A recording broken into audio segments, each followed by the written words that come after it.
Hello and welcome to Starbound's second channel. My name is Gabriel the Bibi Capaldi and I'll be your narrator today. But before we get into today's story, please do check down below that you are subscribed to the channel. It's 100% free and helps us pop up on your feed a bit more often. Sothar of the Veragaxian Dominion had never lost a battle.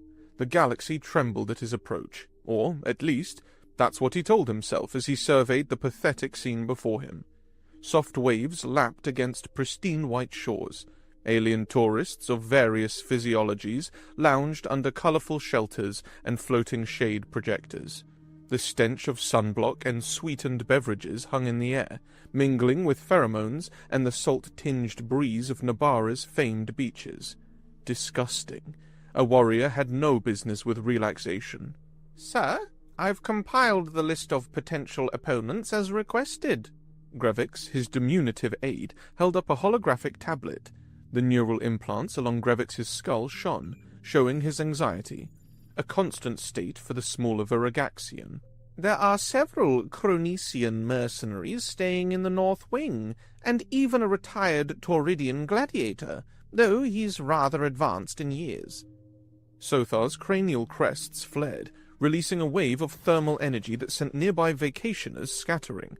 The display was involuntary, a response to his growing irritation. "I told you, I'm not interested in the usual challengers," Sothar growled, adjusting the ceremonial armor that accentuated his 8-foot frame. Every scaled plate had been polished to a mirror shine that morning, reflecting the resort's sun in blinding flashes. "Find me a human." Grevix's eyes widened, the yellow membranes retracting to reveal alarmed black pupils. A human? Are you certain, sir? They're not known for..." "For what? Combat prowess? Exactly." Sothar's secondary respiratory slits flared along his neck. "That's what makes it interesting. The galaxy needs to be reminded of the natural order. Humans hide behind their technology and diplomacy, but stripped of those advantages, they're just soft, fragile creatures." "As you wish, sir." Gravix's fingers reached for the tablet. "There are 3 humans registered at the resort, a diplomatic attaché in the executive suite, a business traveler here for the Interstellar Trade Conference, and... Oh! What is it?" "A family. Husband, wife, and child, registered for a 2-week stay, standard accommodations." Sothar's lipless mouth curved into what passed for a smile among his kind. "Perfect. A family man. He can't refuse the challenge in front of his mate. It will validate everything I've been saying about their species." Grevix looked uncomfortable, his skin shifting to a paler shade of green. "Sir? Perhaps we should research this particular human before—" "Research?" Sothar laughed, the sound like rocks grinding together. "What for? I've studied their species extensively. No natural armor, no claws, pathetic sensory capabilities, slow reflexes. Their only advantage is their oversized brains, and those won't help in single combat." He straightened to his full height, crests extending to their maximum display configuration. Several nearby alien children pointed and whispered in awe. "Lead the way, Grevix. Let's find this human and make an example of him." The beachfront teemed with vacationers, a multicultural display of the galaxy's sentient species. Pincer-limbed Arthrosians constructed elaborate sand structures, alongside tentacled cephalopods who changed colors with each wave that broke nearby. And there, sitting under a large umbrella casting cool shadows, was Sothar's target. The human male reclined in a beach chair, his form disappointingly unremarkable. He wasn't particularly large for his species, though his frame suggested some degree of fitness beneath the loose clothing. His skin had darkened slightly from sun exposure, and he wore protective eye coverings that concealed part of his face. Nothing about him suggested a worthy opponent. Nearby, a female human, presumably his mate, sat reading from a book. She occasionally glanced up to watch a smaller human, their offspring, who played at the water's edge with a crude fabric toy, no care at all for the sand sticking to it. "That one," Sothar declared, extending a clawed finger toward the male. "He will serve our purpose." Grevix hurried alongside him, tablet clutched to his chest. "Sir, his registration information lists his name as Lazar, and—" "Names are irrelevant," Sothar interrupted, already striding forward. "Only deeds matter." As they approached, other vacationers noticed the imposing Veragaxian warrior and quickly moved aside, creating a path through the crowded beach. Sothar noted the reaction with satisfaction. At least some species still recognized a superior predator when they saw one. The human female noticed their approach first. Something in her posture changed, a subtle shift that Sothar almost missed. She appeared relaxed, but her positioning now gave her clear sightlines to all approaches. Interesting. The male, Lazar, remained as he was, seemingly oblivious to their approach. Sothar halted before the human, casting his shadow over the reclined figure. For dramatic effect, he released a controlled burst of heat from his crests, causing the air around him to shimmer. "Human," he announced in the formal declaration tone used for challengers. "I am Sothar, champion of the Veragaxian Dominion, undefeated in 87 death duels, conqueror of the—" "Excuse me?" the human interrupted, lowering his protective eyewear slightly. "You're blocking my sun." Sothar blinked all three eyelids in succession, momentarily thrown off his rehearsed speech. "Did you not hear me, human? I am Sothar the—" "I heard you," Lazar said, reaching for a container of sunscreen. "I'm just not interested." Nearby tourists had stopped their activities to watch the encounter. Some were already recording with personal devices. Sothar felt his temperature rising, both literally and figuratively. "I am issuing you a formal challenge under the ancient combat code," he continued, his voice booming across the beach. "Honor demands you accept."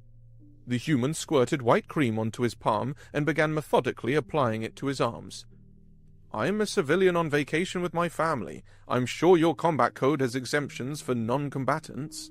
"Cowardice is your species-defining trait," Sothar sneered, performing an imitation display by extending his tentacles from beneath his armor. The vestigial appendages were rarely used in modern times, but remained impressive. "You hide behind rules and exceptions." "Dad, look!" The child's voice carried across the sand as she proudly displayed a complex sand structure. "I made a sandcastle." "That's beautiful, Lila," Lazar called back, his attention diverted from Sothar. "Very accurate shape." Sothar's crests flared in outrage at being ignored. He performed another display, contorting his body into the posture of imminent death, a feat of flexibility impossible for most bipedal species. The human simply continued applying sunscreen. "I've heard about your kind," Sothar pressed, determined to provoke a reaction. "Humans. Always claiming to be peaceful while others fight your battles. Is that what you teach your offspring? To hide behind others?" For the first time, a flicker of something crossed the human's face, a tightening around the eyes, quickly suppressed. The female reached over and touched his arm lightly. "Is there something specific you want?" Lazar asked, his tone still frustratingly calm. "Because we're trying to enjoy our vacation." Before Sothar could respond, he caught snippets of conversation between nearby onlookers. "That's one of those stupid Veragaxian warriors," an elderly, multi-limbed alien explained to a smaller version of itself, presumably its grandchild. "They used to be something to fear." "What happened to them?" the child asked.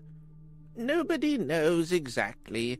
15 years ago they controlled dozens of star systems. Then a series of unprecedented failures. Supply chains collapsed, military outposts suffered accidents, their leaders made increasingly disastrous tactical decisions. Within 3 standard years, they were reduced to a single planet.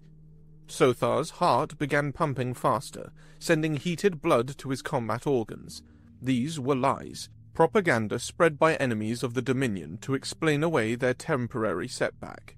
I heard it was humans, another vacationer whispered, just loud enough for Sothar to catch. Some species say no enemy forces ever directly engaged them. Just a series of calculated catastrophes, too perfect. That's just a conspiracy theory, someone else responded. No single species could orchestrate something that complex. Look at the Veragaxian ceremonial markings, the first voice continued. He's too young to have fought in those days, probably raised on stories of their former glory. Sad, really. Sothar swiveled toward the speakers, who quickly fell silent under his glare. When he turned back, the human was standing, gathering his belongings. "Come on, Marina," Lazar said to the female. "Let's try the North Beach. Should be quieter there." "Running away, human," Sothar called after him. "Proving my point about your species." Lazar ignored him, walking toward his offspring. Sothar followed, determined not to be dismissed. "Perhaps your female would accept the challenge instead. I'm told human females often compensate for their males' inadequacies." The female, Marina, raised an eyebrow but said nothing as she packed their belongings with nothing but coldness in her face. Another interesting observation that Sothar filed away. For the next hour, Sothar shadowed the human family as they relocated to different areas of the beach. Each time, he positioned himself nearby, delivering increasingly provocative insults about humans in general, and Lazar in particular. He knocked over their beverages, kicked sand onto their belongings, and performed intimidating combat demonstrations that sent other vacationers fleeing. Through it all, the human maintained his composure. Though Sothar noticed the increasingly tight set of his jaw, several times the female gave her mate subtle gestures that seemed to calm him. This, too, was interesting, as if she were restraining him rather than the other way around. The child remained oblivious to the tension, happily constructing increasingly complex structures in the sand, always clutching the crude stuffed toy she called Captain Snuggles. Sothar's frustration mounted with each failed attempt to provoke the human. His species' neural chemistry was designed for combat, for confrontation and resolution through dominance. This protracted stalemate was becoming physically uncomfortable, his combat glands swollen with unused hormones. Finally, as the sun began its descent toward the horizon, painting the beach in golden hues, Sothar made a tactical decision. If direct confrontation wouldn't work, he would force the human's hand. He approached where the child played alone while her parents organized their belongings several meters away. The little human looked up at his shadow and smiled. Actually smiled at him. "Hello," she said, displaying none of the fear appropriate when addressing a superior predator. "What is this?" "Is this your battle dummy?" Sothar asked, pointing at the stuffed toy partially buried in the sand. Without waiting for an answer, he snatched it up, holding it high above the child's reach. "Hey, give Captain Snuggles back!" the little human protested, jumping ineffectively. "Captain Snuggles?" Sothar examined the crude object with exaggerated disdain. "Is this what humans train with? Pathetic!" With a dramatic flourish, he extended his claws and ripped the toy open, sending stuffing material floating down like snow. "Your training equipment is as weak as your species."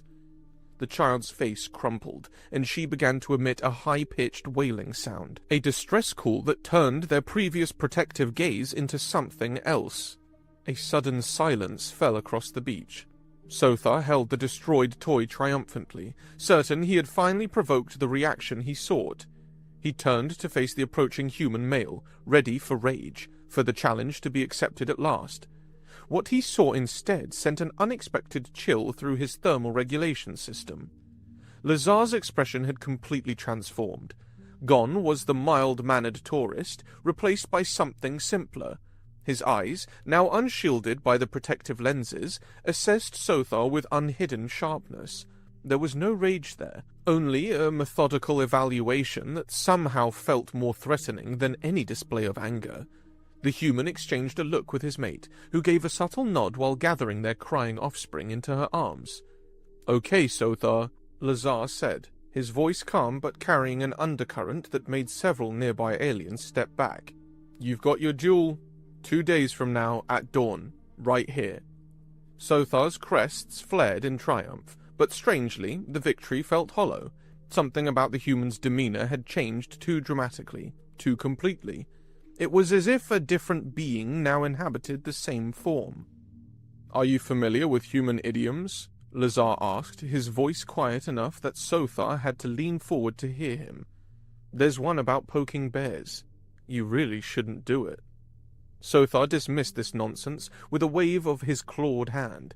2 days. I'll see you at dawn, human. Prepare yourself for defeat."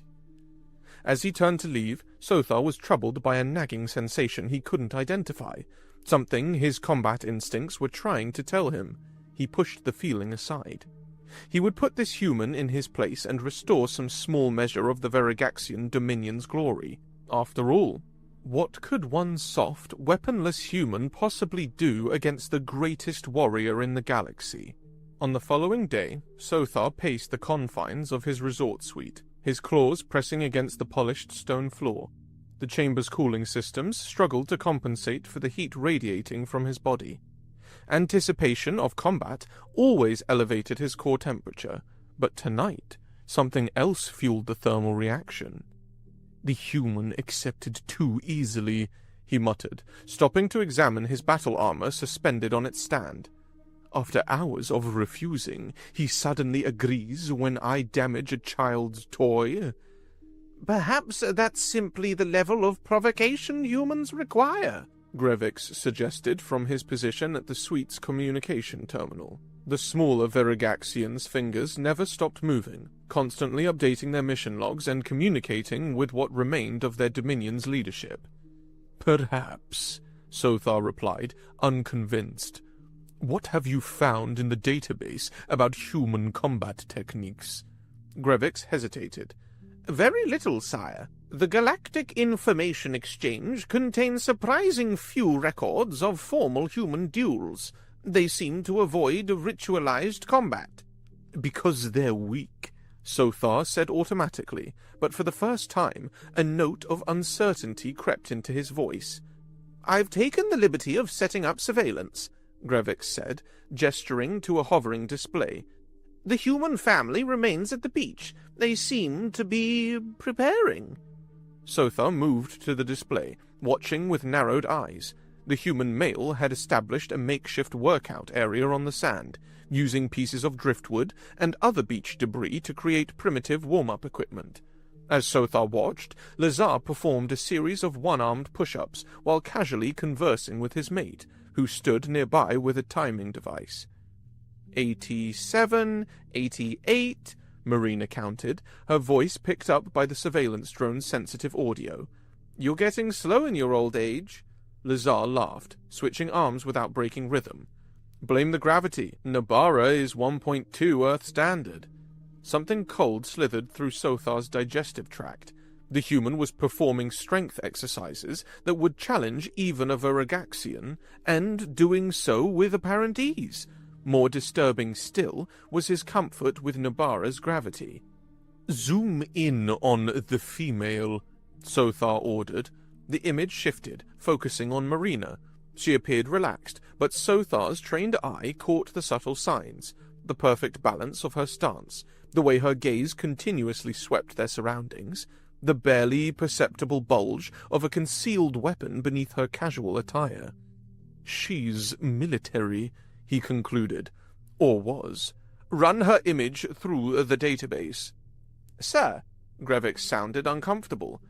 "I already tried. Both adults return 0 matches across all accessible networks." "Impossible. Every sentient in the galaxy has records." "Not these humans, sir."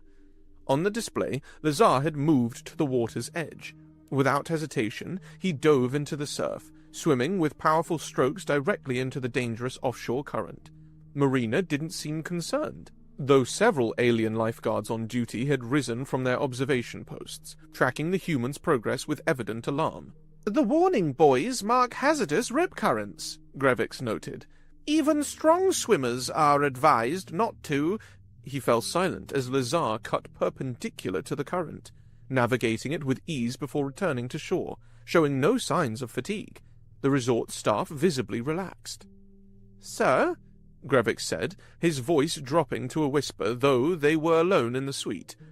"I think we should reconsider this challenge." "Nonsense," Sothar replied automatically, but uncertainty gnawed at him. "A few swimming skills and strength exercises prove nothing." The display shifted again as Lazar returned to his family. The child, Lila, ran to him with a small case. Sothar increased the audio sensitivity. "Can I help, Dad?" the child asked. "Sure, sweetheart. Hand me the parts one by one, just like we practiced." Lazar opened the case, revealing what appeared to be disassembled weapons. Primitive by galactic standards, using chemical propellants rather than energy discharge, but weapons nonetheless. With blindfolding speed, his hands moved over the components, assembling and disassembling various configurations while explaining the historical significance of each to his daughter. "This design dates back to Earth's 21st century, he explained, fingers blurring over metal components. Special forces used these for close-quarter operations. The newer models have better accuracy, but I've always preferred the feel of the classics." Marina approached with a timing device. 5 seconds slower than your record, dear." Lazar shrugged. "Been a while since I've had to field strip these particular models. They're museum pieces now." "Museum pieces?" Sothar repeated softly, watching the human handle the weapons with a familiarity that spoke of years of experience. "For humans, those would be—" "Approximately 200 years old, sir," Grevix supplied. "Their technological development accelerated dramatically following their first contact with the Galactic Union." Something clicked in Sothar's mind. "How old is this human?" "His documentation states 42 standard years, though—" "Meaning he was in his 20s when the Dominion fell," Sothar interrupted, his secondary heart rate increasing. "The right age for military service." On the display, Lazar had set up targets along the shoreline, simple shells arranged in a pattern. He stood with his back to them, the primitive weapon held loosely at his side. In a movement too fast for the surveillance drone to capture clearly, he spun, raised the weapon, and fired. Each target shattered in rapid succession. "Perfect shots, honey," Marina called, sounding utterly unsurprised. "Though that dive roll was just showing off." Lazar grinned, an expression Sothar was learning to recognize in humans. "Gotta stay limber." The child clapped excitedly. "Do the blindfolded one." "Not today, sweetie. I was allowed to keep my weapons, but I don't want to alarm the other guests more than we already have." Indeed, other vacationers had given the family a wide berth, though Sothar noticed many of them watching with expressions ranging from curiosity to what appeared to be respect. "Sir," Grevix said, his voice quivering slightly, "I've been reviewing historical records of the Dominion's fall." "What of it?" Sothar snapped, unable to tear his gaze from the display. "There were rumors, never confirmed, about a human operative codenamed Quietus, who supposedly infiltrated our home world.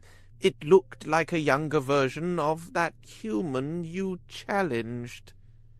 "That is a myth created to explain away leadership incompetence," Sothar replied, repeating the official line he'd been taught since hatching. "No single operative could have orchestrated our defeat." And yet, doubt continued to gnaw at him.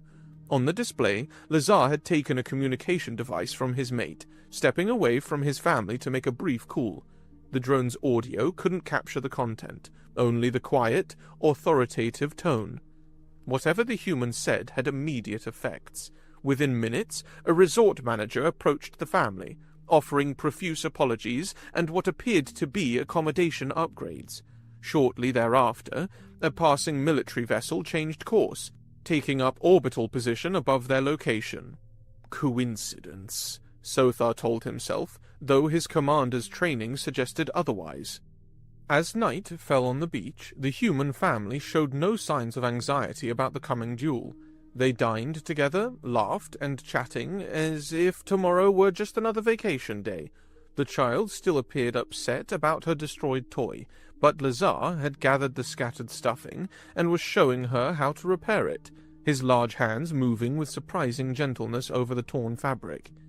"They're not afraid," Sothar realized aloud. "Not of me, not of the duel, not of anything." "Sir, I've been analyzing the human's behavior patterns against known combat profiles," Grevix said, finally looking up from his research terminal. "He matches none of the standard recreational fighter templates. His movements, they are different." "What are you suggesting?" Sothar demanded, though he already knew the answer. "I believe we may have inadvertently challenged someone far more dangerous than a civilian tourist." Sothar deactivated the surveillance display with a sharp gesture. "It doesn't matter. I am Veragaxian. We do not withdraw challenges once issued." He turned to his armor stand, running clawed fingers over the ceremonial engravings. "Besides, I've defeated 87 opponents in death duels. What's one more?" Grevix looked as if he wanted to say more, but wisely remained silent. After dismissing his aide, Sothar attempted his pre-combat meditation ritual, settling onto the floor into the traditional pose. His species had evolved as ambush predators, designed to spend long periods in motionless concentration before explosive bursts of heat and action. The discipline had served him well in past duels. Tonight, however, concentration eluded him. His thoughts kept returning to the human's calm acceptance of the challenge, to the military vessel now orbiting overhead, to the gaps in the official records about humanity's role in the Dominion's fall. He rose and moved to the window, staring out at Nabara's night sky. The stars burned cold and distant, reminding him of the human's eyes when he'd finally accepted the challenge, calculating, assessing, devoid of fear or anger. Sothar turned to his reflection on the polished surface of his armor. The face that looked back at him was that of a warrior, scaled, crested, evolved for combat over millions of years of natural selection. No soft-skinned mammal could possibly defeat him in direct physical confrontation. The very idea was absurd. And yet, as he prepared his body for the coming battle, applying the traditional oils to his scales and reciting the ancient warrior mantras, Sothar could not shake the cold certainty that he had made a terrible mistake. "It doesn't matter who he is," he told his reflection firmly. "Tomorrow he bleeds like any other creature." But as he settled into his sleeping chamber, waiting for his body's temperature to drop for the night cycle, Sothar found himself dreaming, not about whether he would win the duel, but if he would survive it. The sun of Nabara had barely crested the horizon when Sothar arrived at the designated combat area. Dawn painted the beach in golden hues, the water still and mirror-like in the early hour. During the night, someone had prepared the battleground as he had instructed. An oval clearing in the sand marked the traditional Veragaxian symbols etched deeply into the ground. Ceremonial standards bearing Dominion battle flags fluttered in the gentle morning breeze. Sothar felt a momentary surge of pride at the sight. It was a reminder that despite their empire's fall, the galaxy still remembered their warrior culture. A small crowd had already gathered behind hastily erected barriers. Various alien species jostled for position, some drinking morning beverages, others taking pictures with personal devices. Resort security maintained a perimeter, their expressions suggesting discomfort with sanctioned combat on their property. News drones hovered silently overhead, recording from multiple angles. Sothar had made sure to alert the interstellar press about the historic duel. Whatever happened, the galaxy would witness a Veragaxian warrior in battle once more.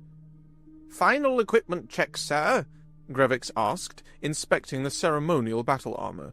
Sothar extended his arms, allowing his aide to verify the integrity of each scaled plate. The armor was largely ceremonial. Verigaxians relied primarily on their natural defenses, but tradition demanded its use in formal duels. "What's the latest surveillance?"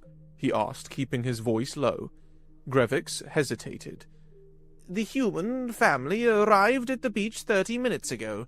They set up beach chairs and a cooling unit, with snacks." Sothar's crest flared involuntarily. "Snacks? They treat this as entertainment?" "The female appears to be recording the proceedings on her own device. The offspring is holding the repaired toy and seems excited." This casual approach to what should be a solemn occasion further unsettled Sothar. Either the human was supremely confident, or he didn't understand the gravity of a Verigaxian death duel. Neither possibility was comforting. "It doesn't matter," Sothar declared, more to himself than to Grevix. "Begin the ceremonial entrance." Quickly, Sothar launched into the traditional pre-battle ritual. His body moved through the ancient forms, demonstrating strength, flexibility, and speed. Sand flew in impressive arcs as his movements became increasingly elaborate. The watching crowd responded with appropriate awe, recording devices raised to capture every moment. The display would intimidate most opponents, a reminder of the Verigaxian evolutionary advantages: heightened temperature, extended crests, secondary limbs briefly revealed beneath ceremonial armor. He completed the ritual with the posture of imminent victory, his body contorted impossibly while balancing on a single arm. When he straightened, he saw that his opponent had arrived. The human stood at the opposite edge of the marked arena, wearing simple clothes, loose-fitting pants, and a plain t-shirt, barefoot on the sand.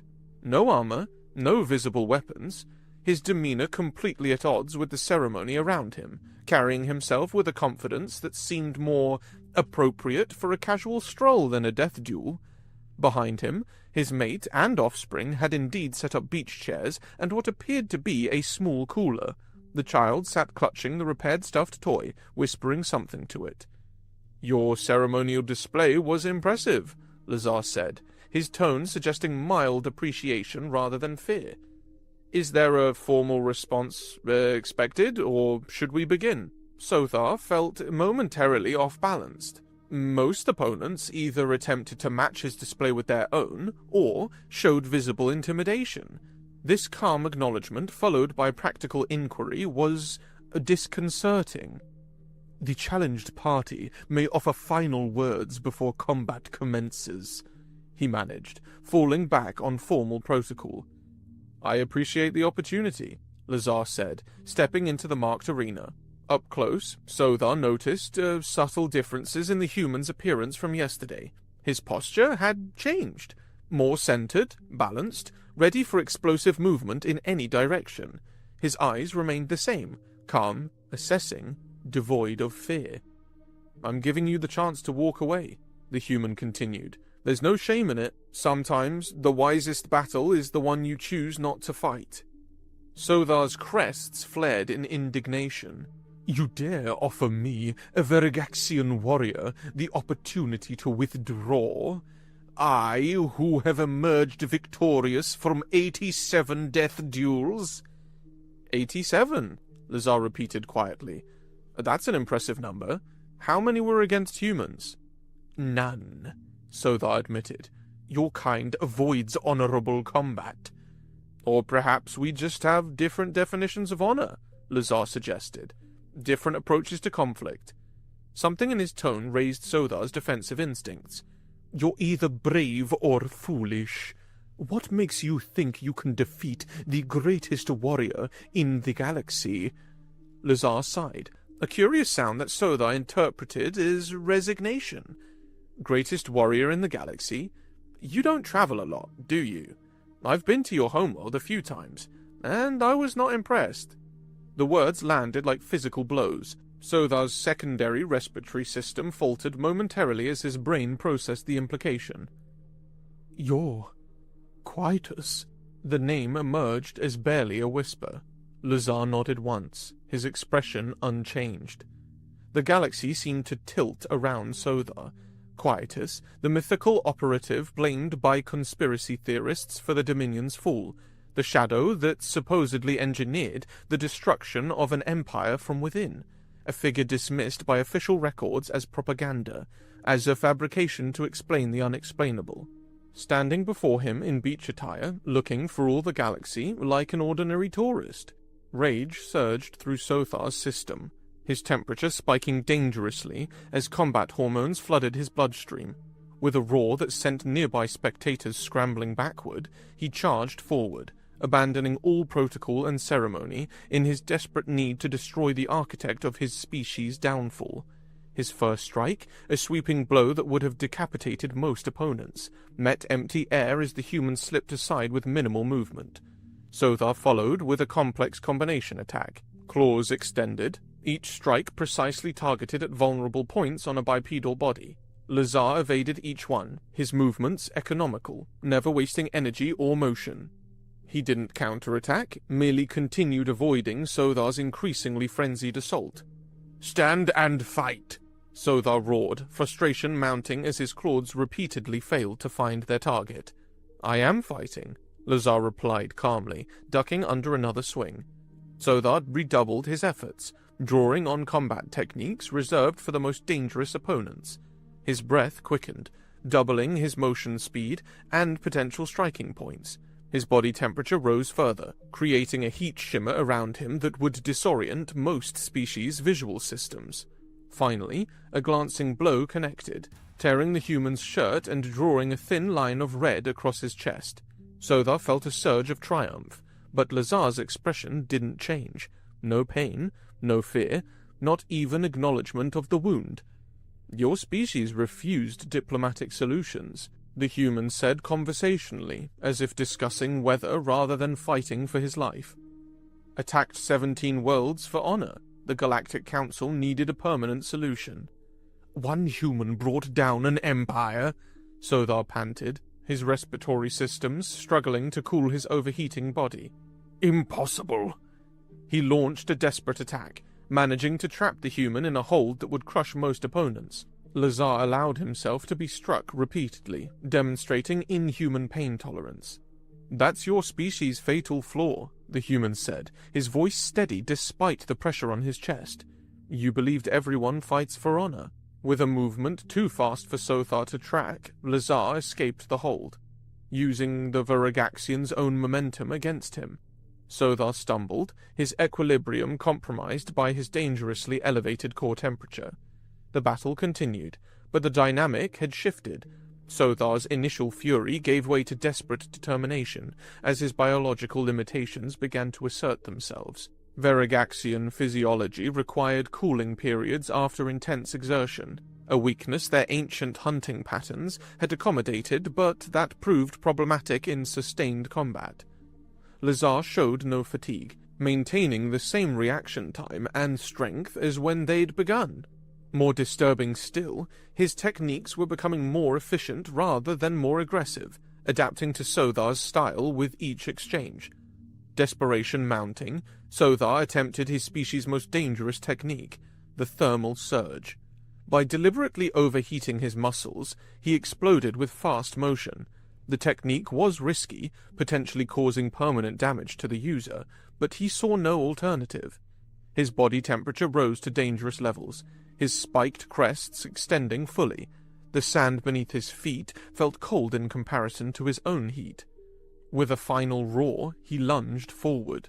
Lazar simply sidestepped, redirecting Sothar's charge with a minimal push that sent the Varagaxian stumbling past him. The thermal energy dissipated harmlessly into the morning air. Sothar collapsed, his systems overloaded, unable to continue. Lazar stepped into his neck, pressing him but not a lot. Through blurry vision, he noticed the crowd whispering. In the minutes that followed, they dispersed, the news drones gone. Noticing that even the resort security had withdrawn, Sothar found himself alone in his defeat, leaving only Lazar's family watching from their beach chairs.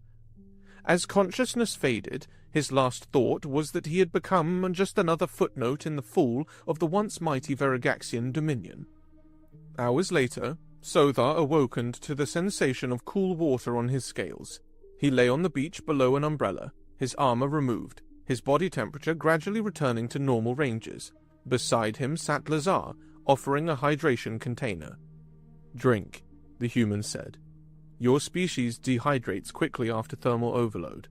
Sothar accepted the container, his pride as damaged as his body.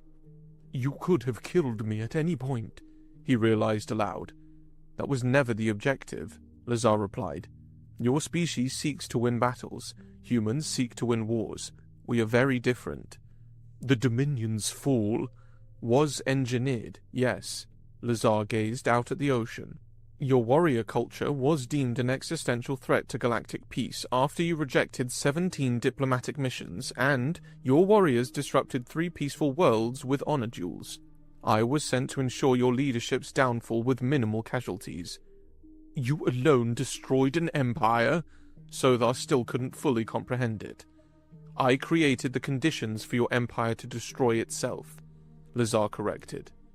"Subtle manipulations, strategic misinformation to key military commanders, occasional targeted removal of particularly problematic individuals. Better dissolution than the extinction your empire was headed toward if you had tried to pull that crap with a species like humanity." A small figure approached cautiously, the human offspring, still clutching her repaired toy. "Captain Snuggles says he forgives you," the child announced solemnly. "He says everybody makes mistakes." Sothar stared at the crudely repaired fabric creature, then at the tiny human showing him compassion despite his actions. "The Council is watching your remaining settlements," Lazar continued quietly. "There are other operatives like me, some human, some not, and many are less patient with your kind's rehabilitation. Remember that next time you consider reinstating old warrior traditions." Sothar watched as the human returned to his family, resuming their vacation activities as if the life-altering duel had been nothing more significant than a minor interruption to their leisure time. The female, clearly as formidable as her mate in ways Sothar was only beginning to understand, offered her partner a cold beverage. The child resumed building complex structures in the sand. For the first time in his life, Sothar questioned the warrior traditions that had defined his existence. Perhaps restraint had some value, not in the battles one chose to fight, but in those one chose to avoid. He looked up at the stars faintly visible in Nabara's morning sky, contemplating a different path forward for himself and perhaps for his remaining people. After all, if the most dangerous being he'd ever encountered chose to spend his power building sand castles with his offspring rather than conquering worlds, perhaps there was wisdom there worth considering.